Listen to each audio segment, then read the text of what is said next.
जय जगन्नाथ सांग मैंने हेलो हाय नमस्कार। तो भोर भोर उठिकी मो रेडी होइकी चली ऑटो बसिकी कुआडे हाँ एक्चुअली मु नुहे मो मामा मध्य सारे जाउछंती।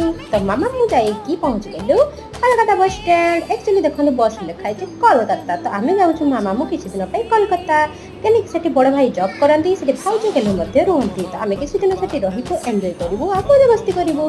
तो बस हमर जर्नी स्टार्ट हे गला आमे जाइकी पहुंची गेलु कोलकाता। भाई मधु आगो आसिकी स्टैंड रे छिड़ा हेतिले एवं कैब बुक कर देले। कैब बुक कर दवा मात्रे आसीगला हमर कैब रे आगे चलिले बे भाई को रूम को। तो कोलकाता होची सिटी ऑफ जॉय। आपण माने मध्य किछि दिन मो वीडियो देखियो पाबे कोलकाता रु। तो मु किछि दिन एठी रहिबी बोलिबी मु सब अपडेट आप मान को दउथिबी। तो मामा मो भाई बसिकी कैब रे ताको रूम को गला बेले भाई गोटे इमरजेंसी मीटिंग कल चलिला सेति भाई अटेंड कर देले कैब रे ही मीटिंग को।